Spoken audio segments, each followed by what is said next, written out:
Hello guys, एक update देना था आपको सभी को।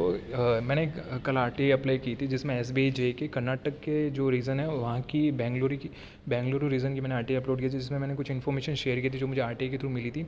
तो वहाँ पे एक कमेंट आया था कि सर 498 वैकेंसी है, आप मतलब मुझे एक नई आरटीई का रिप्लाई मिला है उसमें 498 है, आपने 450 वैकेंसी कैसे बता दी। और उन्होंने कुछ एब्सेंट और एक्सटेंशन को लेके भी कुछ कमेंट किया था।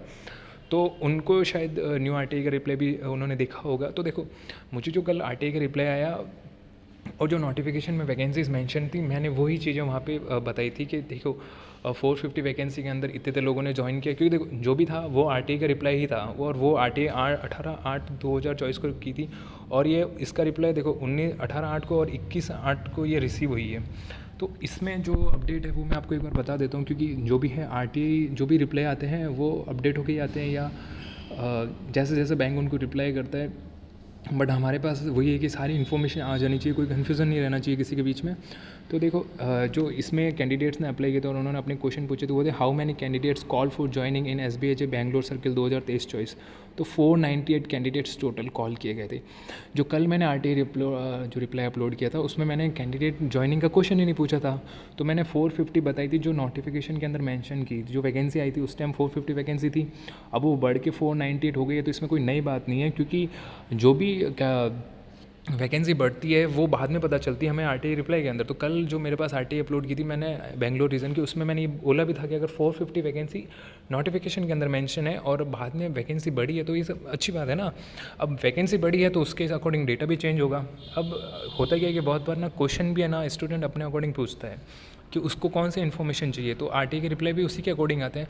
तो उसको अपन कंपेयर नहीं कर सकते। मेन अपना इंटेंशन ये होना चाहिए कि हमको जो इन्फॉर्मेशन मिल रही है वो हमारे लिए फ्रूटफुल है या नहीं है। ठीक है। तो अब फर्स्ट क्वेश्चन तो हो गया ये कि how many candidate call for.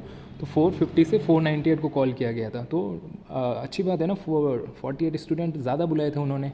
ठीक है।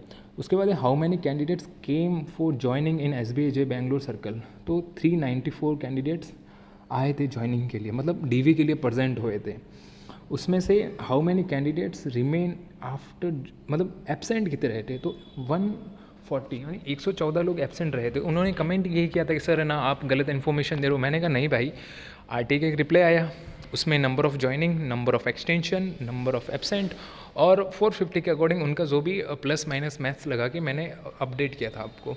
ठीक है। अब ऑफिशियली अगर आपके पास डेटा आ चुका है कि भाई 114 यानी कि 114 लोग अगर एब्सेंट है तो अच्छी बात है ना। आप इस पर ज़्यादा मतलब हैप्पी होने की बात है कि अगर डेटा अगर प्लस माइनस हुआ, अगर प्लस हुआ है तो अच्छी बात है सभी के लिए। तो इसमें इन्फॉर्मेशन रॉन्ग या राइट का तो है ही नहीं, हमारे पास इन्फॉर्मेशन आनी चाहिए, राइट। ठीक है।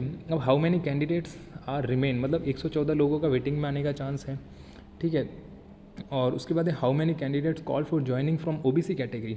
अब देखो जिसने भी ये क्वेश्चन पूछा ना, ये ओबीसी कैटेगरी वाले बंदे ने ही अगर ये आरटीई लगाई है, तो उसमें देखो कैंडिडेट कॉल 140 कैंडिडेट को कॉल किया गया है। अब जो स्टार्टिंग में नोटिफिकेशन आया तो उसमें 140 वैकेंसी भी नहीं थी, पर तो ऑब्वियसली वैकेंसी बढ़ी है।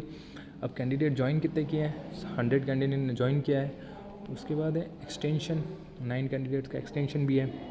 तो ये भी अच्छी बात है ना कि हाँ 9 कैंडिडेट्स ने एक्सटेंशन लिया है और 140 में से इतनों ने 100 ने ज्वाइन कर लिया, यानी कि 109 ने ज्वाइन किया है।